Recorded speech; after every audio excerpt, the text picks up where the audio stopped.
Trump just hauled 7 of them off to prison. It's About Time by Michael Schiff for veteranaf.com.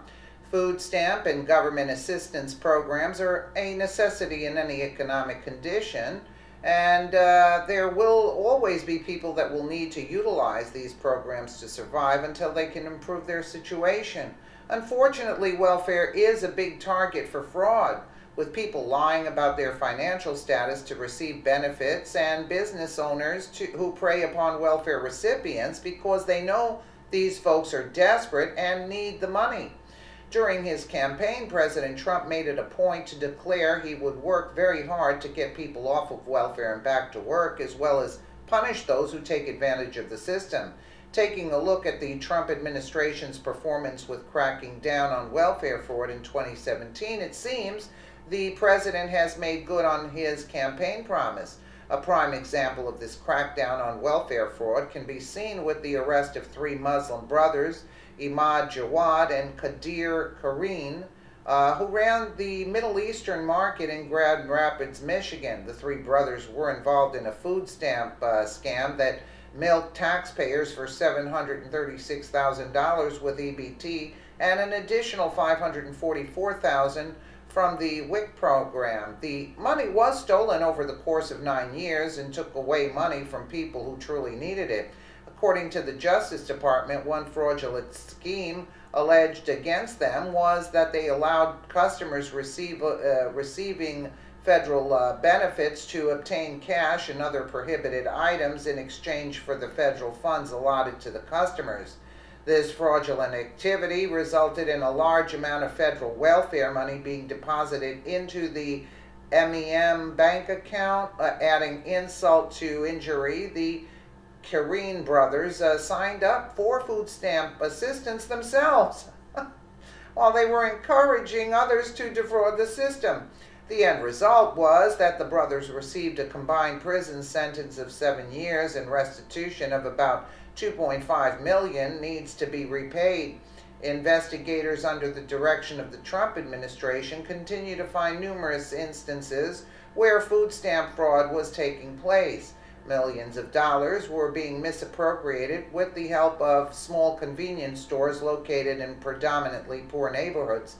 The following 7 cases are the pinnacle of the work the Trump administration has concluded to rid our welfare system of fraud and abuse.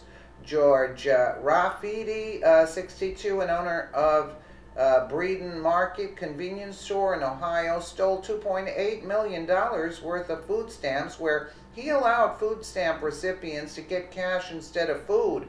Investors with the USDA were alerted to Mr. Rafidi's illegal activity when it was revealed in an audit that his store was cashing in on the SNAP program at a rate 10 times higher than larger stores in the area. Mr. Rafidi was sentenced to 33 months in prison and was ordered to pay restitution of $2.8 million. In Florida, multiple people were charged and arrested for defrauding the SNAP program, Supplemental Nutrition Assistance Program, after the Division of Public Assistance Fraud in Florida's Department of Children and Families discovered more than $20 million worth of food stamp fraud committed by individuals lying on their SNAP applications. In probably one of the most notable food stamp fraud cases of 2017, Mohammed Shafiq from Baltimore was sentenced to 4 years in prison after he was found guilty of pilfering $3.7 million from the SNAP program. Mr. Shafiq was one of 14 other Baltimore business owners who stole a combined $16 million. All 14, including Mr. Shafiq, received prison sentences and were ordered to pay restitution. Wow.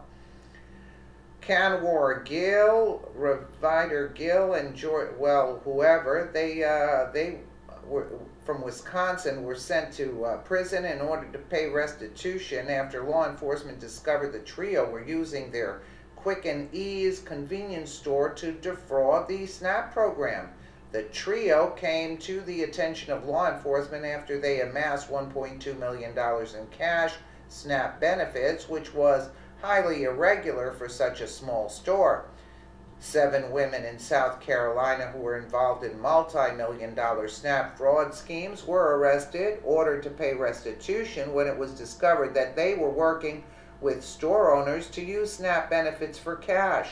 The 7 women were each ordered to pay $20,000 each in restitution, while the store owners who were responsible for the schemes must pay back the staggering $5 million and serve a prison term of 5 years. In one of the largest welfare scams of 2017, a fundamentalist Mormon sect defrauding the American taxpayer of $11 million worth of SNAP benefits. The Mormon sect responsible for the theft diverted benefits to several warehouses while using front companies in an attempt to hide the fraud. Ali Ratib Daham, an Iraqi immigrant from Maine, defrauded the SNAP program of $1.4 million. Mr. Daham's scam was similar to others, where he gave SNAP beneficiaries cash for their food stamps, and they then redeemed the full value of the food stamps to further line his pockets. Mr. Daham is facing a prison term of 20 years plus having to pay restitution. The aforementioned cases are just a small sampling of the rampant fraud which was previously allowed to take place with the SNAP program. Now that President Trump and his administration have sent a clear message to these and other criminals, it is likely that the instances of fraud with the SNAP program will be greatly reduced. You think? Yeah, wow. Wow. Let me know what you guys think in the comments below. And again, thank you so much for watching.